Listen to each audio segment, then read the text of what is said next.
There's a quiet revolution happening beneath the ocean's surface, a transformation so profound it could alter the balance of naval power for decades. The world's oceans are becoming crowded with satellites, sensors, and missiles that leave nowhere to hide on the surface. For a superpower like the United States, that raises a dangerous question. What happens when the crown jewels of its navy, the aircraft carriers, can be targeted from half a continent away? The answer growing inside Pentagon laboratories and DARPA test chambers is bold, strange, and almost mythic. Instead of building the next carrier bigger or faster, the Navy is studying how to hide it under 500 meters of salt water, turning the world's most powerful warship into something no radar can see and no missile can strike. The birth of a submerged giant. For decades, American carriers dominated the oceans like mobile fortresses. But the modern battlefield has changed. Long-range missiles like China's DF-26, Russia's Zircon, and an expanding constellation of commercial satellites have made the surface of the ocean a hostile, transparent arena. A carrier strike group that once projected unstoppable power can now be tracked in real time. When a single missile might cost a carrier billions of dollars and thousands of lives in minutes, bold strategy begins to look like gambling. This shift is pushing the Navy toward a radical alternative, a stealth carrier that does not sail on the surface but moves within the ocean itself. This new machine would not resemble a traditional carrier with its towering island and long flight deck. Instead, it would be a submerged launch platform that deploys drones, reconnaissance systems, autonomous craft, and loitering munitions from the quiet shadow world beneath the waves. It would be a hybrid, something between a submarine and a floating airbase, built not for show but for survival. What makes this idea irresistible is that the parts already exist, scattered across years of classified test programs. The Navy has tested drone systems that fold into torpedo tubes, underwater vehicles that map the ocean autonomously, and vertical payload modules large enough to house entire drone swarms.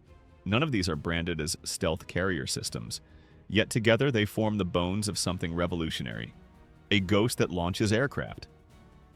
The United States has spent the last decade quietly experimenting with aircraft that begin their lives underwater.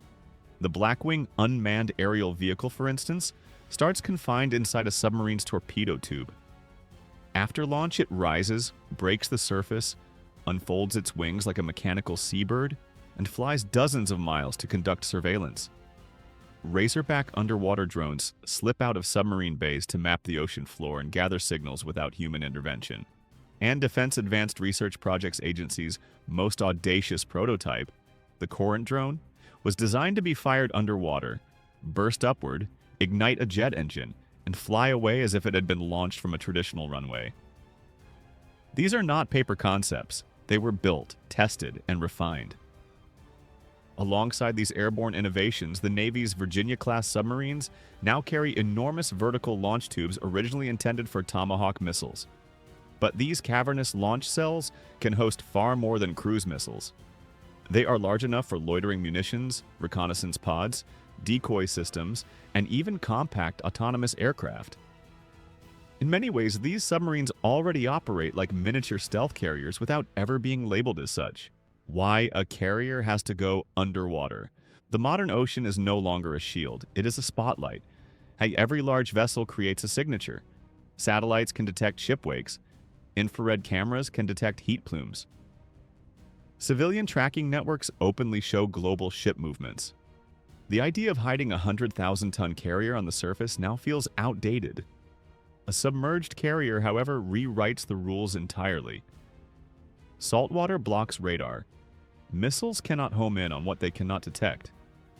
Drones can fly from beneath the surface without revealing the carrier's position. Loitering munitions can be launched covertly.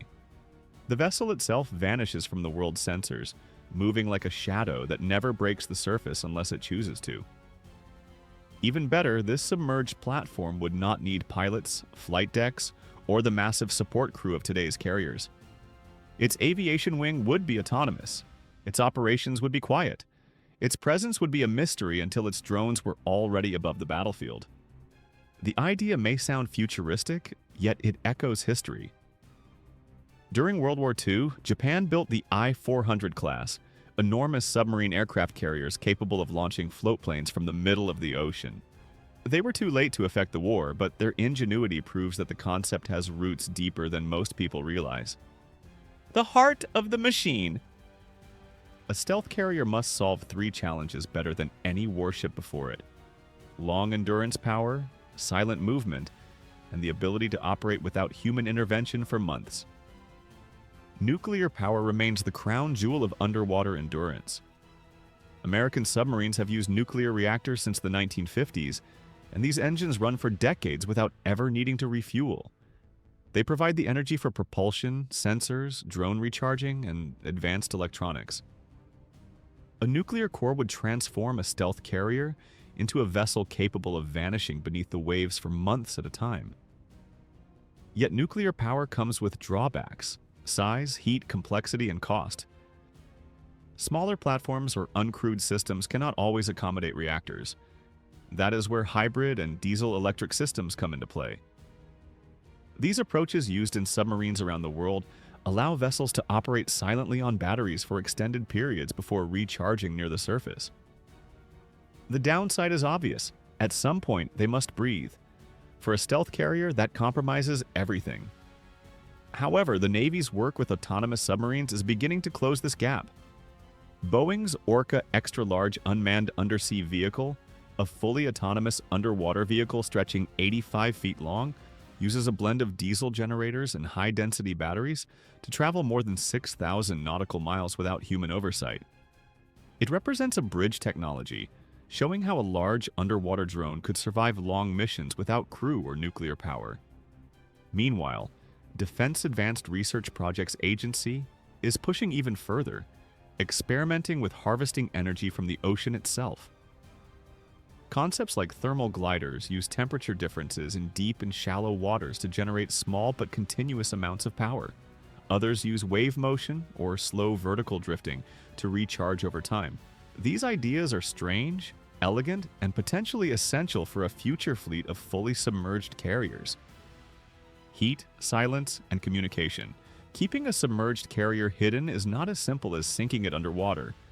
Saltwater conceals electromagnetic signals, but anything that produces heat creates a new kind of trail.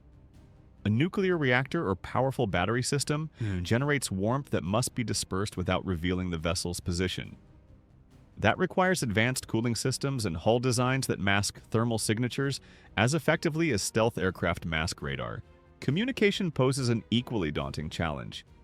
Radio waves barely travel through seawater, meaning a deeply submerged stealth carrier receives only a trickle of data at a painfully slow rate.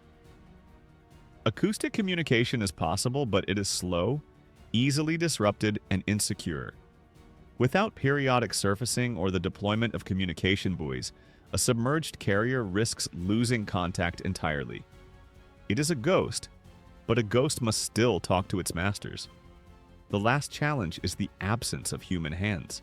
A conventional submarine carries technicians who repair machinery, reboot systems, and solve unexpected problems with improvisation. A stealth carrier designed to operate for months without surfacing cannot rely on that. It must be nearly unbreakable or able to heal itself through redundant systems and advanced automation. This is the frontier the Navy is quietly testing now. China and Russia race into the depths. While the United States moves forward piece by piece, China and Russia are assembling their own underwater futures. China has been testing an underwater launch drone that transforms mid-mission, rising from the depths, extending wings, and climbing to altitude before splashing down to repeat the cycle. Satellite imagery shows massive uncrewed underwater vehicles being built at naval yards, large enough to house significant payloads. And China's so-called underwater Great Wall, a mesh of seabed sensors and hydrophones, acts as a defensive curtain designed to track foreign subs long before they reach China's shores. Russia, by contrast, seems intent on brute force intimidation. Its Poseidon underwater drone, one of the largest torpedo-like weapons ever designed, reportedly carries a nuclear payload and travels at unprecedented speeds. It is carried by Belgorod, the world's longest submarine and a mobile mothership for underwater drones and deep-sea operations. Meanwhile, Russia continues to deploy seafloor sonar networks in Arctic waters and touts laser systems meant to blind enemy drones. Their approach is loud, dangerous, and chaotic, but undeniably real. If this deep dive into America's underwater future left you picturing a world where warships move like ghosts and drones launch from the darkness below, you're exactly the kind of viewer we make these videos for. If you want to stay ahead of it, hit like and smash that subscribe button. Stay curious, stay sharp, and I'll see you in the next video.